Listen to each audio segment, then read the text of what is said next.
नमस्कार, स्वागत है आपका एबीपी गंगा में। मैं हूं अवधेश। नमस्कार, बहुत स्वागत है आप सभी का। आप देख रहे हैं सुनो यूपी का मॉर्निंग एडिशन। मैं हूं आपके साथ जया मिश्रा।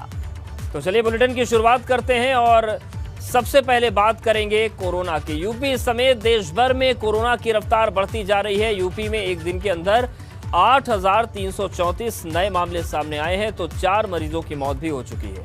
रोजाना आंकड़ों में इजाफा हो रहा है। राज्य में एक्टिव केसेस की संख्या बढ़कर 33,946 हो चुकी है और सबसे ज्यादा नए मामले गाजियाबाद, नोएडा, लखनऊ और मेरठ में सामने आ रहे हैं। लगातार बढ़ते संक्रमण को लेकर शासन अलर्ट है। अब बाहर से यूपी आने वाले सभी यात्रियों का टेस्ट जरूरी कर दिया गया है। साथ ही सरकारी और निजी दफ्तरों में कर्मचारियों की संख्या 50% करने के निर्देश दिए गए हैं।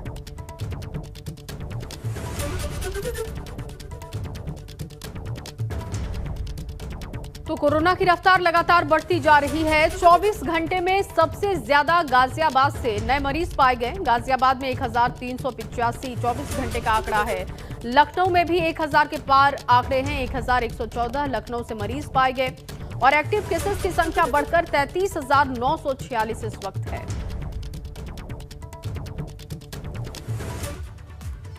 तो कोरोना की बढ़ती रफ्तार ने टेंशन बढ़ा दी है। सीएम योगी ने प्रदेश के सभी ग्राम प्रधानों से अपील की है।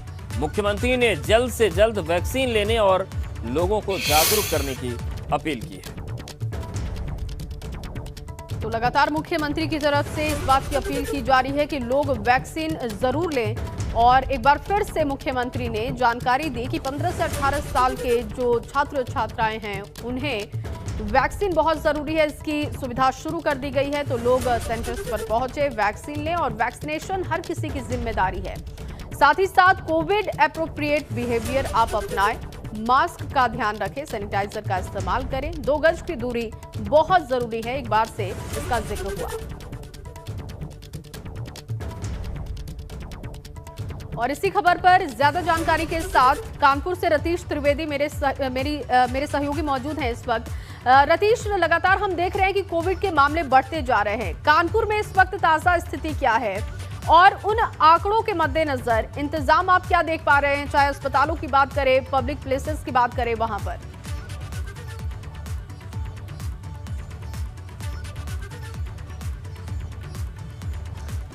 बिल्कुल, देखिए अगर कानपुर की बात की जाए तो तमाम अन्य जो शहरों का हाल है वो कानपुर का भी हाल है। पिछले 24 घंटे की अगर बात की जाए तो 243 नए कोरोना संक्रमित मिले हैं और 6 महीने बाद कोरोना संक्रमण से एक महिला की मौत भी हो गई है। हालांकि और भी कई बीमारियां उसे थीं, हाईलाइट पे भर्ती थी, 9 महीने की गर्भवती महिला थी लेकिन उसकी मौत हो गई है। कोरोना संक्रमण भी था उसको।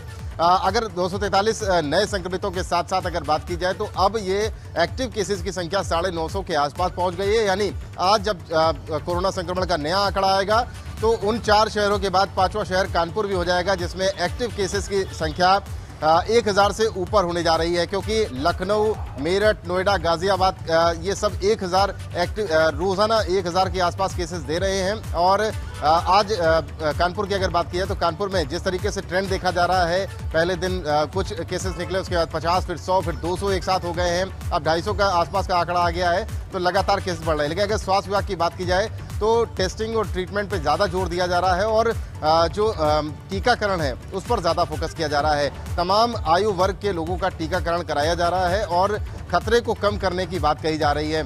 फिलहाल ओमिक्रॉन के जो केसेस एक हफ्ते पहले मिले थे वो ठीक हो चुके हैं, उनकी रिपोर्ट नेगेटिव आ चुकी है, लेकिन जो अभी कोरोना के केसेस हैं वो लगातार बढ़ रहे हैं। आईआईटी के विशेषज्ञ पहले ही चेता चुके हैं कि जनवरी के आखिरी तक या फरवरी तक ये केसेस की संख्या पूरे देश में 8 से 10 लाख के आसपास हो सकती है, क्योंकि संक्रमण ये जो तीसरी लहर का है ये काफ़ी तेज़ी से फैल रहा है। इसकी स्पीड काफ़ी तेज है। हालांकि घातक उतना नहीं रहेगा जितना हमने पहली वेव और दूसरी वेव में देखा था। बिल्कुल, लेकिन आंकड़े जिस तरीके से बढ़ रहे हैं चिंता तो बढ़ा ही रहे हैं और ऐसे में लोगों को सतर्क रहने की जरूरत भी। आपको बहुत धन्यवाद हमारे साथ जुड़ने के लिए, जानकारी देने के लिए।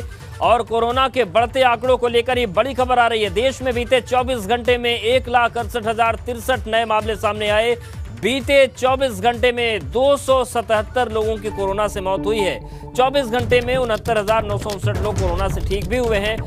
देश में कोरोना के एक्टिव केसेस जो हैं वो अब लगातार बढ़ते चले जा रहे हैं और 8,21,446 एक्टिव केसेस की संख्या हो गई है। तो बीते 24 घंटे की बात करें तो 1,68,063 नए मामले सामने आए हैं और 277 लोगों की कोरोना से मौत हुई। इन सब के बीच वर्ल्ड हेल्थ ऑर्गेनाइजेशन की तरफ से एक चेतावनी भी जारी की गई है कि भले ही भारत में अभी मॉर्टेलिटी रेट ज्यादा नहीं है, लेकिन ये खतरनाक हो सकता है क्योंकि दुनिया भर में तबाही ये मचा रहा है। हालांकि राहत की बात तो नहीं कह सकते, लेकिन आंकड़ों के लिहाज से कल से कुछ कम आंकड़ा है। कल 1,76,000 के आसपास था, 1,79,000 था और आज 1,68,000 है। तो 11,000 की कमी है, लेकिन लगातार जिस तरीके से मौत का आंकड़ा बढ़ रहा है ये चिंताओं को बढ़ा रहा है। और WHO ने भी ये कह दिया है कि भले ही अभी भारत में ऐसा कहर देखने को नहीं मिला, लेकिन दुनिया भर में तबाही मची, ऐसे में बहुत आश्वस्त रहने की जरूरत नहीं है।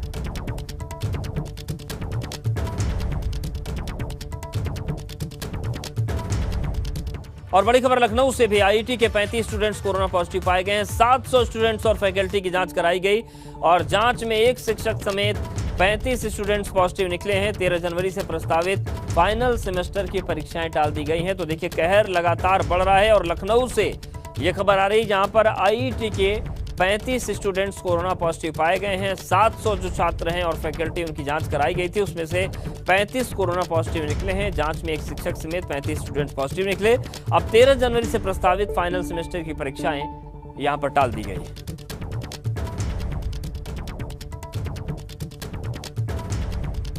तो 700 स्टूडेंट्स और फैकल्टी की जांच कराई गई थी, जिसमें से एक फैकल्टी और 35 जो छात्र हैं वो कोरोना पॉजिटिव पाए गए हैं। फिलहाल 13 तारीख से जो फाइनल सेमेस्टर की परीक्षा होनी थी उसे टाला गया। और चलिए इस बीच आपको एक और बड़ी जानकारी दे दे। प्रयागराज से बड़ी खबर है, माघ मेले से जुड़ी ये बड़ी जानकारी मिली है। माघ मेले में 7 पुलिसकर्मियों की रिपोर्ट पॉजिटिव आई है। तो लगातार कोरोना की रफ्तार बढ़ती हुई 7 पुलिसकर्मी कोरोना संक्रमित हो गए। पुलिस कर्मियों के संक्रमित होने के बाद माघ मेले में हड़कंप की स्थिति दिखाई दे रही है। अब सभी पुलिसकर्मियों की एक बार फिर से जांच कराई जाएगी और संक्रमित पाए गए सभी पुलिसकर्मियों को आइसोलेशन में भेज दिया गया।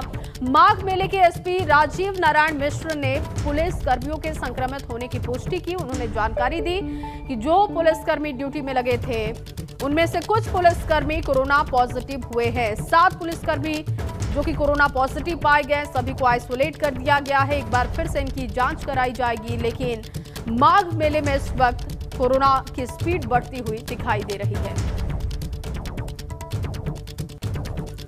और प्रयागराज से मोहम्मद मोइन हमारे साथ जुड़ गए। मोइन, जिस तरीके से 7 लोगों की पुष्टि भी हो गई कि 7 पुलिसकर्मी पॉजिटिव पाए गए हैं, ऐसे में अब तो खतरा बढ़ गया है कि ये लोग किसके संपर्क में आए। तो क्या व्यापक तौर से टेस्टिंग होगी, क्योंकि ये चुनौती बहुत बड़ी है और मकर संक्रांति के बाद तो जिस तरीके से भीड़ उमड़ती है, खतरा बहुत बढ़ जाएगा। जी बिल्कुल, देखिए जिस बात की आशंका जताई जा रही थी आखिरकार वही कुछ हुआ। माघ मेले में रैंडम चेकिंग कराई गई पुलिसकर्मियों को और उनमें से 7 पुलिसकर्मी वो संक्रमित पाए गए हैं। आपको बता दें कि जो 7 पुलिसकर्मी संक्रमित पाए गए हैं उन्हें आइसोलेशन में भेज दिया गया है और इसके बाद ड्यूटी पर जो भी पुलिसकर्मी की ड्यूटी लगाई गई है उन सभी की आज जांच की जाएगी। और इसके साथ साथ जो है जो माघ मेले में दूसरे विभागों के कर्मचारी लगे हैं उनकी चेकिंग कराई जाएगी, उनकी टेस्टिंग होगी। इसके साथ साथ जो श्रद्धालु एंट्री कर रहे हैं उनकी भी रैंडम चेकिंग कराई जाएगी। तो बात यही थी, आशंका यही जताई जा रही थी कि माघ मेला जहाँ एक तरफ देश में कोरोना का खतरा तेजी से बढ़ता जा रहा है, बड़ी संख्या में लोग संक्रमित हो रहे हैं, वहां पर लाखों की भीड़ जुटाना किसी बड़ी मुसीबत को बिल्कुल, ये बड़ी मुसीबत को दावत देने जैसी बात है। मोहम्मद मोइन, बहुत सही आपने फरमाया, बहुत शुक्रिया आपका तमाम जानकारी के लिए। और इस बीच आपको एक और बड़ी जानकारी दे, आगरा में 10 दिन में 52 गुना बढ़े कोरोना संक्रमित। ये बड़ी खबर इस वक्त आप तक पहुंचा रहे हैं। सक्रिय मरीजों की संख्या 1230 हो चुकी है। ताजमहल घूमने आए 10 बच्चे समेत 23 बच्चे कोरोना संक्रमित हो गए। आवास विकास कमला नगर के बाद ताजगंज इलाका बना हॉटस्पॉट। लगातार यहां से मामले निकलकर सामने आ रहे हैं। 23 बच्चे कोरोना संक्रमित पाए गए, इस बात की जानकारी है।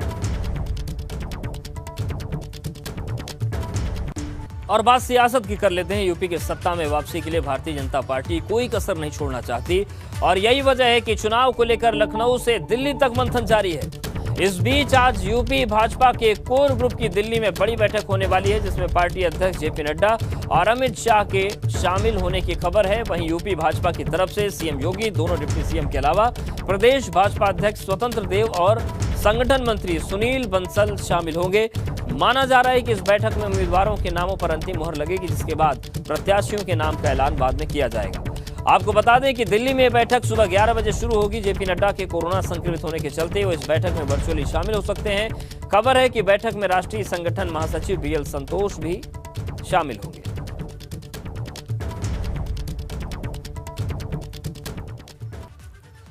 तो टिकट पर फाइनल फैसला आज होना है और दिल्ली में यूपी भाजपा की कोर ग्रुप की बैठक होने जा रही है। उम्मीदवारों के नाम फाइनल हो सकते हैं और नाम फाइनल होने पर संसदीय समिति को भेजे जाएंगे और उसके बाद 13 जनवरी को जो संसदीय समिति की बैठक होनी है वहां पर भेजे जाएंगे, वहां पर ये नाम जाएंगे। सीएम योगी बैठक में शामिल होंगे। इसके साथ ही साथ प्रदेश के दोनों डिप्टी सीएम मौजूद रहेंगे। प्रदेश अध्यक्ष स्वतंत्र देव सिंह भी रहेंगे, संगठन मंत्री सुनील बंसल भी शामिल होंगे और राष्ट्रीय अध्यक्ष जेपी नड्डा वर्चुअली जुड़ सकते हैं। संगठन मंत्री बीएल संतोष शामिल हो सकते हैं और अमित शाह भी बैठक में शामिल हो सकते हैं। तो ये पूरी कवायद है और टिकट पर फाइनल फैसला आज होना है। तो टिकट फाइनल को लेकर फैसला आज हो सकता है और इसी से जुड़ी एक बड़ी जानकारी आपको दे। सीएम योगी प्रदेश अध्यक्ष स्वतंत्र देव सिंह दिल्ली रवाना, ये बड़ी खबर मिल रही है। बैठक के लिए लखनऊ से दिल्ली के लिए रवाना हुए। टिकटों को लेकर होने वाली बैठक में शामिल होंगे और केशव मौर्य कल रात ही पहुंच चुके हैं दिल्ली। तो उम्मीदवारों के नाम पर मंथन किया जा रहा है। दिल्ली में एक बड़ी बैठक आज होने जा रही है। तमाम बड़े चेहरे इसमें शामिल होंगे जिनके ऊपर जिम्मेदारी ये दी गई है कि 2022 का चुनाव उनकी जिम्मेदारी होगी। वो तमाम बड़े नेता दिल्ली में मौजूद होंगे। केशव मौर्य कल रात पहुंच चुके हैं। सीएम योगी आदित्यनाथ, प्रदेश अध्यक्ष स्वतंत्र देव सिंह दिल्ली रवाना हो चुके हैं। ये ताजा अपडेट इस वक्त। और दिल्ली में आज यूपी भाजपा के कोर ग्रुप की बैठक होने जा रही है। बैठक में सीएम योगी होंगे, दोनों डिप्टी सीएम शामिल होंगे, प्रदेश अध्यक्ष होंगे। दिल्ली में सुबह 11 बजे ये बैठक शुरू होने वाली है। और हमारे साथ दिल्ली से सहयोगी अविनाश तिवारी जुड़ गए। अविनाश, ये बैठक अब कुछ घंटों के बाद शुरू होगी, किस तरीके की चहल पहल है और बीजेपी के जो नेता हैं, जो प्रत्याशी बनना चाहते हैं, उनके लिए 3 दिन बड़े महत्वपूर्ण है, इसी में उनकी किस्मत का फैसला हो जाएगा। जी बिल्कुल अवधेश, अगर बात करें तो मुख्यमंत्री 10:10 पे इंदिरा गांधी अंतर्राष्ट्रीय एयरपोर्ट दिल्ली पर लैंड करेंगे और वहां से सीधे 11 बजे बीजेपी मुख्यालय पहुंचेंगे, जहां पर यह बैठक होनी है। अगर बात करें तो आज की बैठक में मुख्यमंत्री, प्रदेश अध्यक्ष स्वतंत्र देव सिंह, इसके अलावा दोनों डिप्टी सीएम दिनेश शर्मा और केशव प्रसाद मौर्य के अलावा संगठन महामंत्री सुनील बंसल शामिल होंगे। दिल्ली में अगर बात करें तो चुनाव प्रभारी धर्मेंद्र प्रधान और संगठन प्रभारी राधा मोहन सिंह के अलावा चुनाव सह प्रभारी भी शामिल होंगे। तो उनके साथ बैठ के पहले चर्चा की जाएगी कि किन उम्मीदवारों को चुनाव लड़ाया जाए और कौन से ऐसे उम्मीदवार हो सकते हैं जो भारतीय जनता पार्टी की टिकट पर चुनाव जीत सकते हैं। उनके नामों पर मंथन होने के बाद संगठन महासचिव, जो कि राष्ट्रीय संगठन महासचिव हैं बीएल संतोष, उनके साथ भी बैठक होगी और फिर पार्टी के राष्ट्रीय अध्यक्ष जेपी नड्डा भी वर्चुअली तौर पर जुड़ सकते हैं। पहले पार्टी के राष्ट्रीय अध्यक्ष जेपी नड्डा को मीटिंग में शामिल होना था, लेकिन कल उनकी कोविड रिपोर्ट पॉजिटिव आ गई, जिसके बाद वो घर पे ही होम आइसोलेशन पे है। लिहाजा वो वर्चुअल कॉन्फ्रेंस के जरिए जुड़ेंगे, वीसी के जरिए जुड़ेंगे और इसके अलावा गृह मंत्री अमित शाह भी बैठक में जुड़ सकते हैं। लेकिन चूंकि ये बैठक 3 दिनों तक चल रही है, आज, कल और परसों, तीनों दिन अगर बात करें तो फेज वाइज कैंडिडेट के नाम का सिलेक्शन करेगी बीजेपी, जहां पे 1 से 2 नाम प्रत्येक विधानसभा सीट पे लेकर जाएगी और ये भी बताया जाएगा कि कौन से उम्मीदवार भारतीय जनता पार्टी के टिकट पर जीत सकते हैं और क्यों। जिस तरीके से चुनाव आयोग ने इस बार नया जो नोटिफिकेशन है वो जारी किया है कि जितने भी आपराधिक छवि के उम्मीदवार हैं उनको लेकर के जो बीजेपी है, चाहे जो भी राष्ट्रीय पार्टी हो, अगर वो टिकट देती है तो उनको बाकायदा प्रिंट मीडिया में, इलेक्ट्रॉनिक मीडिया में प्रचार करना होगा कि उनको आपराधिक छवि के व्यक्ति को टिकट दिया गया है और क्यों टिकट दिया गया है। तो लिहाजा बीजेपी ये नहीं चाहती कि उसको इस तरीके का प्रचार करना पड़े कि आपराधिक छवि के लोगों को टिकट दिया गया तो क्यों दिया गया। तो ऐसे में उम्मीद ये भी जताई जा रही है कि जितने भी आपराधिक छवि के लोग हैं, खासतौर से जिनके ऊपर संगीन धाराओं में मुकदमे दर्ज हैं, उनका टिकट शायद न काटा जाए अगर ऐसे विधायक हैं, और ऐसे लोगों को टिकट ना दिया जाए। ये बीजेपी की ओर से पूरी कोशिश होगी और इसी को लेकर पूरा मंथन होगा। फेज वाइज 3 दिनों तक यहाँ पे उम्मीदवारों के नामों को लेकर के मंथन होगा। तमाम तरह जो बीजेपी के संगठन के लोग हैं और बीजेपी के जो पदाधिकारी है वो इन नामों पर मंथन करेंगे, क्योंकि अगर बात करें तो पहले फेज की जो नामांकन की प्रक्रिया है वो 14 जनवरी से शुरू हो जाएगी और 21 जनवरी को खत्म हो जाएगी। तो लिहाजा बीजेपी इन 3 दिनों में पूरी तरीके से सभी उम्मीदवारों के नामों पर मंथन कर लेना चाहती है। इसके बाद फिर संसदीय समिति की बैठक 13 या 14 जनवरी को होगी, जहां पे प्रधानमंत्री नरेंद्र मोदी समेत बीजेपी के सभी पार्टी पदाधिकारी शामिल होंगे और इन तमाम सारे उम्मीदवारों के नामों पर मंथन करके उनके नाम पर अंतिम मोहर लगाएंगे, फाइनल लिस्ट जारी होगी। तो उसके पहले का जो होगा, क्या इस पर कुछ जानकारी मिल पा रही है कि टिकट का ऐलान कब कर दिया जाएगा और ऐलान एक साथ होगा या चरणबद्ध तरीके से होगा? देखिए, अगर बात करें तो टिकट का ऐलान 15 जनवरी के बाद भारतीय जनता पार्टी करेगी, चूंकि अगर बात करें तो 14 जनवरी को बीजेपी जो खरमास लगा हुआ जो मकर संक्रांति है उसके पर्व के बाद 15 जनवरी के बाद टिकट का ऐलान करेगी। और पहले तो फेज वाइज करेगी, पहले दूसरे फेज का टिकट एक साथ अनाउंस करेगी, उसके बाद फिर कुछ दिनों के बाद तीसरे चौथे फेज का एक साथ अनाउंस करेगी, फिर उसके बाद 5वें 6वें 7वें फेज का अनाउंस करेगी। चूंकि उत्तर प्रदेश के अंदर 7 फेजों में चुनाव होने हैं, तो लिहाजा सभी उम्मीदवारों के टिकट एक साथ बीजेपी अनाउंस सबसे पहले और दूसरे चरण के लिए उम्मीदवारों के नाम का ऐलान होगा। अविनाश, आप अपडेट आगे भी देते रहिएगा। फिलहाल के लिए आपका बहुत शुक्रिया तमाम जानकारी के लिए। और इस बीच आपको एक बड़ी जानकारी दे कि भाजपा के 2 से 3 दिनों में उम्मीदवारों की लिस्ट सामने आ सकती है। भाजपा प्रदेश अध्यक्ष स्वतंत्र देव सिंह ने इस बात की जानकारी दी है। केंद्रीय चुनाव समिति नामों पर फाइनल फैसला करेगी और नाम तय होते ही उम्मीदवारों की घोषणा कर दी जाएगी। आपराधिक छवि के लोगों को टिकट पार्टी नहीं देगी। इसके अलावा आपको बताएं कि 1 से 2 दिनों में लिस्ट आ सकती है सामने। जिन्होंने खराब प्रदर्शन किया उन्हें बाहर का रास्ता भी दिखाया जा सकता है, यानी कि उनका टिकट कट सकता है। जिनकी सक्रियता रही है उन्हें टिकट के तौर पर इनाम भी मिल सकता है। और संसद वो निर्णय करता है। हमें लगता है जब 2-3 दिन के अंदर बैठक करेंगे तो सभी टिकट डिक्लेयर होंगे और सबमिट। और कुल मिलाकर चुनाव भारतीय जनता पार्टी लड़ती है और संगठन कार्यकर्ता लड़ते हैं चुनाव, और जनता जनार्दन के आशीर्वाद से लड़ते हैं।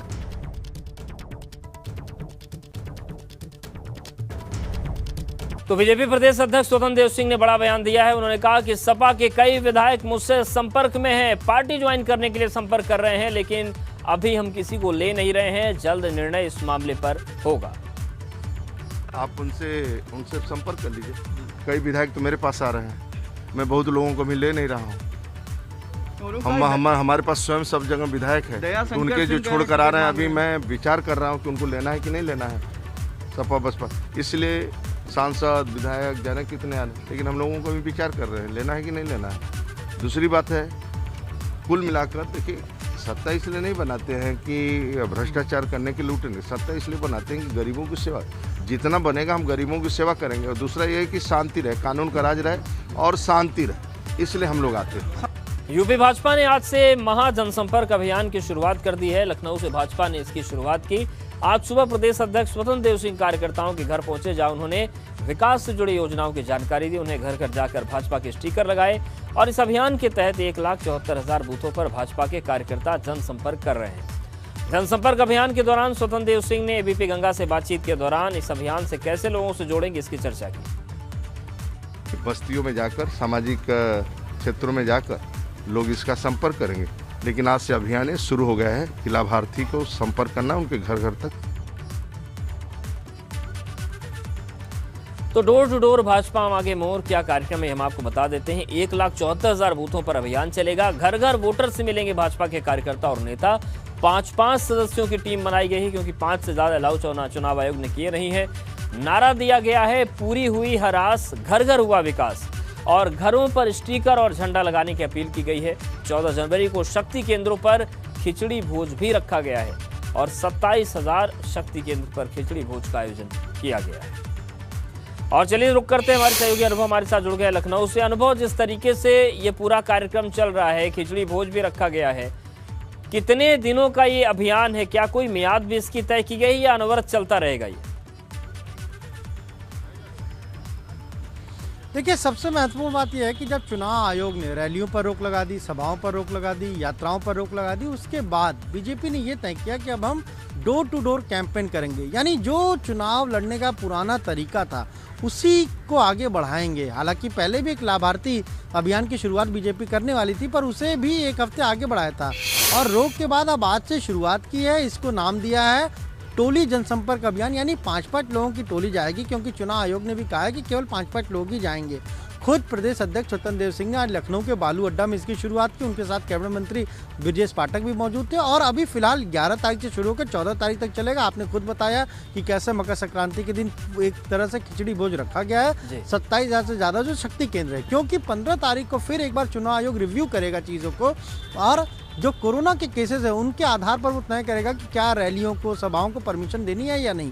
तो अभी फिलहाल 11 तारीख से 15 तारीख तक तो ये कार्यक्रम चलेगा ही चलेगा, जिसमें सरकार के तमाम मंत्री शामिल होंगे, विधायक शामिल होंगे, सांसद शामिल होंगे, बड़े जो पदाधिकारी हैं वो शामिल होंगे। लेकिन कोशिश यही है कि कैसे हर उस लाभार्थी के घर तक पहुँचा जाए जिसकी संख्या 10 करोड़ से ज़्यादा है उत्तर प्रदेश में। और आप सोचिए 10 करोड़ जहाँ लाभार्थी हैं, अगर वोटर टर्नआउट में वो ज़्यादा हिस्सा ले लें तो बीजेपी को लग रहा है कि उसके लिए सबसे ज्यादा सबसे बड़ा फायदेमंद ये हो सकता है। और अब अभियान चल चुका है, देखने वाली बात होगी कि कितना सफल होता है और किसका अभियान ज्यादा सफल होता है। धन्यवाद अनुभव आपका जानकारी और अपडेट्स को